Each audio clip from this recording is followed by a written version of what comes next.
નમસ્કાર મિત્રો, આપ સૌનું આપના પ્રિય ચેનલમાં હાર્દિક સ્વાગત છે। મિત્રો, જ્યારથી આપણે આપણા જીવનમાં નાનામાં નાની મુશ્કેલીઓનો સામનો કરવો પડે છે, ત્યારે મનમાં એક જ પ્રશ્ન થાય છે, શું એવી કોઈ વિધિ છે, ઉપાય છે કે જે આપણું નસીબ ચમકાવી દે? ઘણીવાર આપણને એવું લાગે કે આપણું પરિશ્રમ અમુક જગ્યાએ નિષ્ફળ જાય છે અને આપણી મહેનતનું ફળ મળતું નથી। અજ્ઞાન શક્તિઓ વિશ્વમાં એવી માન્યતા છે કે અમાવસ્યાનો દિવસ એક વિશિષ્ટ સમય છે જ્યારે આપણી માંગણીઓ પૂર્ણ થઈ શકે છે અને ઘરમાં અઢળક ધન સંપત્તિ અને સુખ શાંતિ આવી શકે છે। અમાવસ્યા એ માત્ર અંધારી રાત નથી, પણ એ આપણી આધ્યાત્મિક શક્તિઓ અને તાકાતોને મજબૂત બનાવી શકે છે।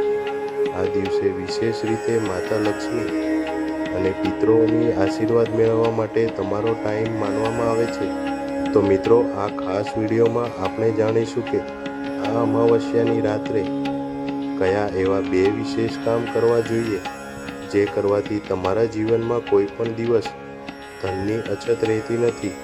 વિડીયો ચાલુ કરતા પહેલાં જો હજુ સુધી તમે અમારી ચેનલને સબસ્ક્રાઈબ ન કરી હોય તો તરત જ સબસ્ક્રાઈબ કરી લેજો અને બેલ આઇકન દબાવવાનું ભૂલશો નહીં।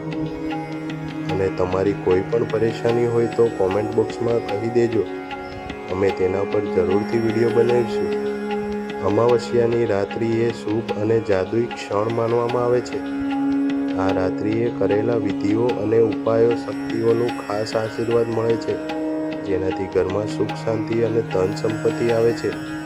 સૌપ્રથમ ઘર ચોખ્ખું રાખો અને મા લક્ષ્મીનું પૂજન કરો। લાલ ચોખા, ધૂપ, દીવા અને મંત્રોનો જાપ કરો। આમ કરવાથી માતા લક્ષ્મી પ્રસન્ન થાય છે અને ઘરમાં લક્ષ્મી સ્થિર રહે છે। આ દિવસે પિતૃઓના આશીર્વાદ મેળવવા માટે તેમનું તર્પણ કરો। પીપળાના ઝાડ નીચે દીવો અને ઘી ચડાવો। આ ઉપાય પિતૃદોષ દૂર કરે છે અને ઘરમાંથી આર્થિક સંકટો દૂર કરે છે। અમાવસ્યાના દિવસે આ 2 વસ્તુ કરવાથી ઘરમાં સુખ અને સમૃદ્ધિથી ભરાઈ જાય છે। અને તમને આ વિડીયો ગમ્યો હોય તો અમારી ચેનલને સબસ્ક્રાઈબ કરવાનું ભૂલશો નહીં અને બેલ આઇકન જરૂરથી દબાવજો અને વિડીયોને લાઈક અને શેર કરી દેજો તમારા મિત્રોને। મળીશું નવા વિડીયો સાથે। જય લક્ષ્મી માં।